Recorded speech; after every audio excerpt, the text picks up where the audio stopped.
Hello and welcome everyone to episode 4 of my Battling the Backlog series, where I'm going to take you on a ride through all the games that I've finished recently, or in some cases played that I didn't finish.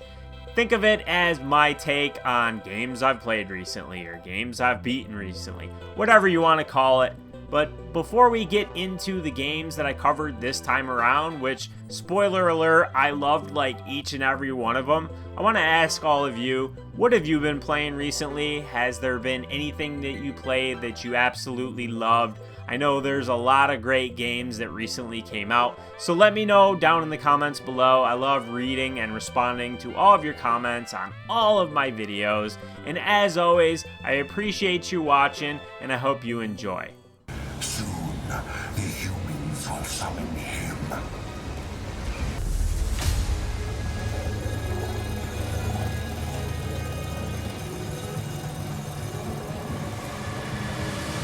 Now, the first game I dove into about a week or so after it released was Doom: The Dark Ages. I loved the original games of the reboot series, and even the original Dooms. I've played all of them. I have such a great time with these games, and for first-person shooters, these are really my speed of shooter. They're fast-paced, they're action-oriented, lots of just action, blood, gore, all the time, crazy stuff going on, collecting health and armor and ammo, and taking out and dispatching as many demons as possible. This is the style of first-person shooters that I prefer, and let's be honest, there's not a lot out there like this. There are definitely more boomer shooter style FPS in the indie space, which I've been covering a little bit here on the channel, but for Doom: The Dark Ages, this time around they went in a different direction than the previous two games. This one's core mechanic is the shield, which also has a saw blade going around the outside of it, and this is a pivotal part of the gameplay because you can use this to your advantage, not just to block and parry attacks, but you can also use it to stun enemies by like throwing it into them and it'll get stuck in their chest. There's lots of different combos and weapons, and even on controller, which is how I played this, it's really intuitive the way they use the weapon wheel to quickly switch between these. There's lots of challenges to complete, skins to unlock if you care about that, although, you know, the character skins feel a bit weird here because it's a first-person game and it's single player, so no one's actually seeing your skin other than you in the cutscenes. But I digress. It's cool that it's here. There's lots of different ways to unlock these. Some in-game, some were Twitch drops or pre-order bonuses, like stuff like that. As far as Doom games go, I think this probably is my second favorite of the original trilogy we've got going on so far here. I still think Doom Eternal is my favorite, and then this one, and then the original. But I do like what they did with the shield. It made the gameplay interesting and different than the previous two games. I think that's something that they're doing with the Doom series that's different than a lot of other games that spawn numerous sequels. A lot of other games tend to just feel the same, more of the same, more of the same. This feels like a little bit of the same, but then drastically different in various ways. Other than the shield mechanic, there's also different sequences that are way different than anything we've gotten before. There are mech parts where it's kind of like a beat 'em up. They're pretty short, but you can like block and attack and build up a combo meter and then lay waste to your enemies from this gigantic mech. And then there's also these Panzer Dragoon style dragon sequences where you fly around, you chase enemies down. Both of these things, while adding some variety, are fairly rare in terms of the overall length of the game. There's only a couple each of them, and they're far shorter than any of the other levels where you're running and gunning. But man, I don't know what there is to say about Doom: The Dark Ages that hasn't been already said and posted all over the internet, but that's my take on it. I had so much fun with this. Played through it over a course of like a week or two, and then dove back in immediately after. Had to get all the achievements, right? I'm an Xbox achievement junkie. but this was a fantastic experience. So if you enjoy first-person shooters, you should absolutely play this. And even if you don't have a high level of skill with first-person shooters, they did a really great thing with this, and they have a lot of different options you can customize to tone the difficulty down or crank it up. So this really does cater to any level of player skill, and you should absolutely play it. If you've been waiting on the Doom series, try this one. It's a prequel anyways, so the story, you're not gonna really miss out on anything by not playing the previous 2 games. So check out Doom the Dark Ages. I love this game so much, and I hope the next game potentially adds in some co-op, because I'd love to rip and tear with a buddy.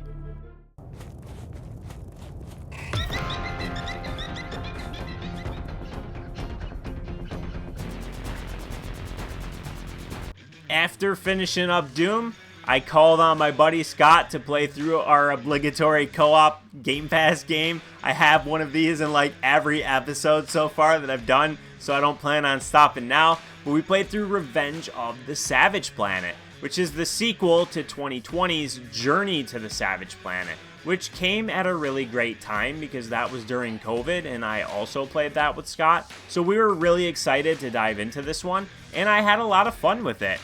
The co-op here is really well done, where you share pretty much all of your progress, and this is one of those games that felt like a Metroidvania in terms of its gameplay loop and structure. That's not to say that it is a Metroidvania, but there's a lot of emphasis on the map and upgrading your character in various ways and earning new abilities that allow you to proceed and progress into areas you couldn't get to or couldn't reach quite yet. So it has that constant sense of progression, and that always keeps me hooked when I play my games. Like, if you have a good progression system that's well balanced, I'm going to be hooked from start to finish, and that was the case here with Revenge of the Savage Planet. The story is a bit weirder than the original game, and I'm not going to attempt to explain it because I don't really think I could do it justice. It's just stupid, but it's stupid in like a good way where you kind of laugh. Not stupid where you're laughing at it, but stupid where you're laughing with it. Exploring the world, taking out enemies, earning new materials for upgrades, completing quests. There's a lot of exploration that went into this world and the different biomes and planets that you're going to travel to, and I thought each and every one of them was interesting. There are lots of secrets and things that encourage this exploration, so even if you decide to just play this in a fairly linear fashion where you stick to the main quests, I still think you're going to constantly be poked and prodded as the game's trying to point you into secrets like what's over here, what's over there. All of these different areas that you can travel to, eventually, when you have the proper upgrades, are constantly going to be yelling at you and calling you to come to it. You can also do some building and customization in your main base. I don't really go too crazy with this stuff. I'm not the biggest builder, so we didn't dabble in this too much. But the option's there if you're the type that likes to just chill and customize. The game's not really anything too difficult, at least in co-op it wasn't. It was pretty well balanced, and just overall had lots of fun playing it. Highly recommend it, but I do want to point out one thing that I absolutely hate, and that's Day 1 DLC, which this had. I didn't get it because I played it on Game Pass and it didn't include it, but I don't ever like Day 1 DLC in literally any game. There's no game where I'm like, oh yeah, alright, Day 1 DLC, woo! Yeah, no, not a thing. Sorry. Maybe next time, don't do it. I think the Xbox reviews of this approach speak louder than my one voice will. So, anyways, Revenge of the Savage Planet, really fun game. Check it out. It's on Game Pass, and if you haven't played the original, play that one as well, because that was highly enjoyable and is the reason why I even dove into this one in the first place.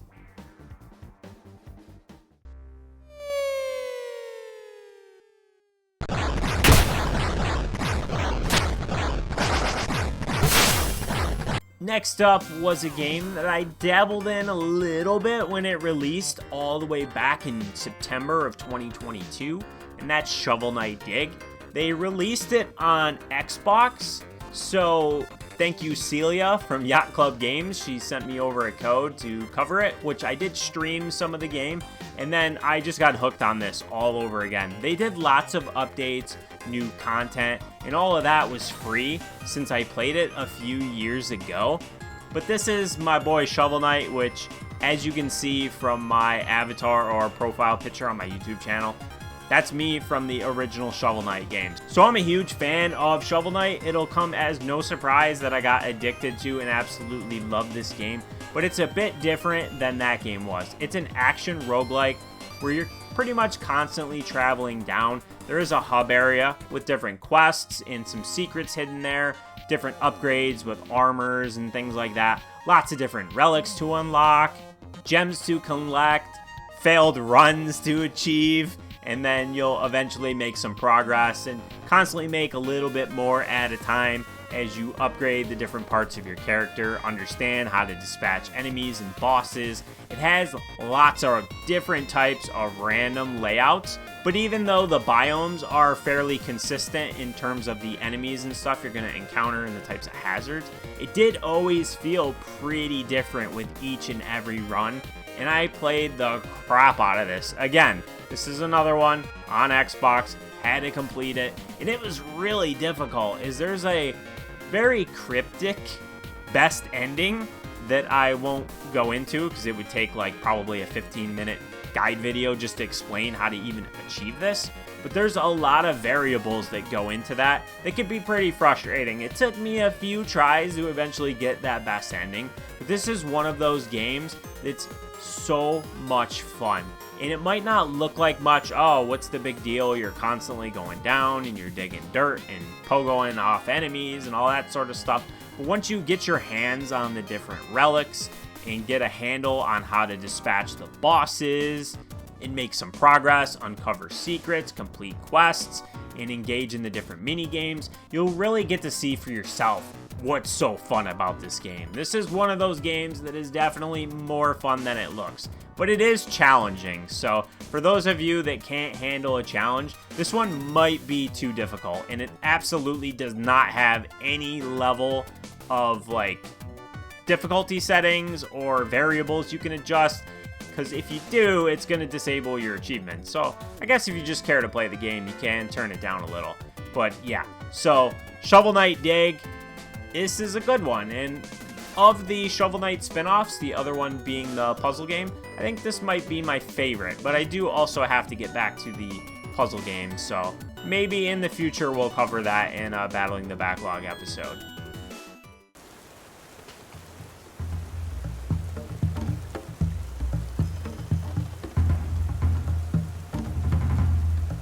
So next up is a shorter one and not a full game. This is the Throes of the Watchmaker DLC, which was free for Sea of Stars. Now, I'm sure a lot of you already know all about Sea of Stars, but let me just explain that for me personally, while I did enjoy the game, I don't think I hold it in quite as high of a regard as a lot of other people that played it. Like, yeah, it checks a lot of the boxes for what makes a really enjoyable turn-based pixel art RPG, and I absolutely cannot take that away from it. I did enjoy the base game, but I would say if I was to give it a score, it's probably like an 8 out of 10 for me, which is a little bit lower than I think a lot of people would give it for a ranking. So eventually I've decided, like, hey, I never played the DLC, it got a bunch of updates, let me dive back in. So I did. And this is definitely my least favorite thing that I played in this episode. That's not to say that it's bad, but the combat here is different than the base game because your characters have different loadouts. And I didn't love the loadouts themselves. I did enjoy executing the different abilities they have, but I didn't enjoy their impact. I think they intended this DLC, obviously, for those that have already beaten the base game, so they wanted it to be more difficult, and I found that, like, the enemies just take too long to dispatch.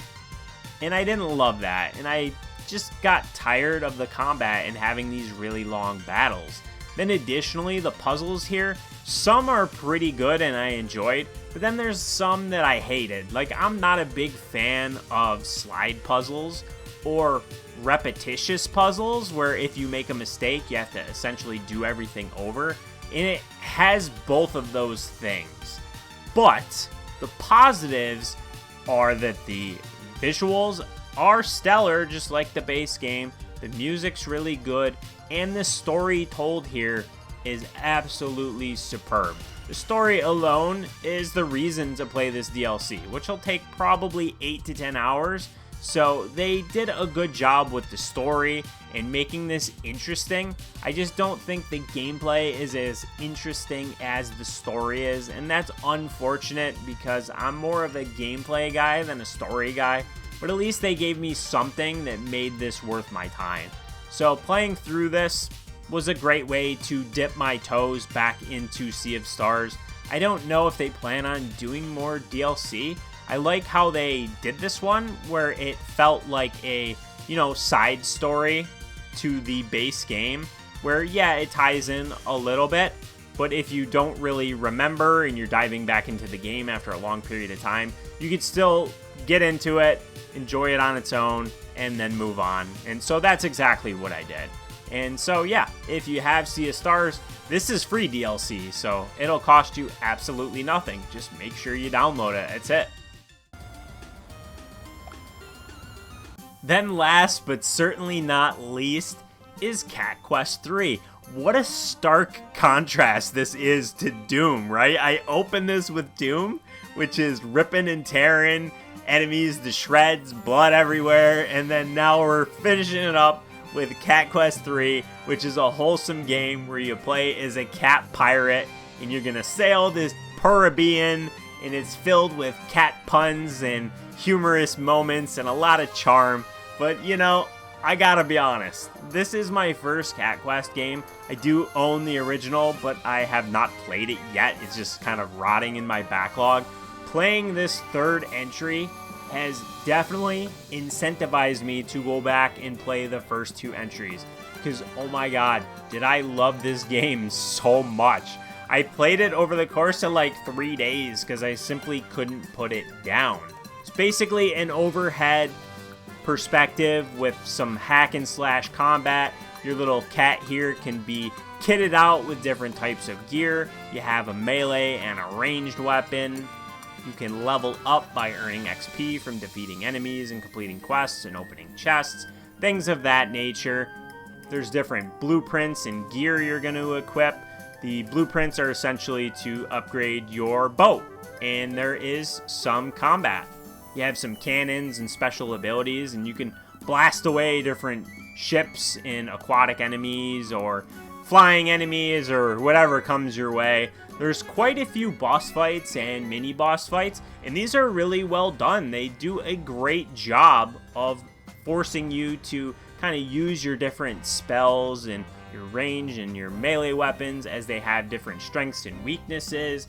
This probably looks like, this looks like a kid's game, but playing this on the normal difficulty, and you do eventually unlock like New Game Plus and other difficulties as well, but playing this on normal, like I died a whole bunch of times. And the reason is because it's open world. So guess where I went? Where I didn't belong. I'd stumble in an area that had a high level cap, and I would get absolutely destroyed.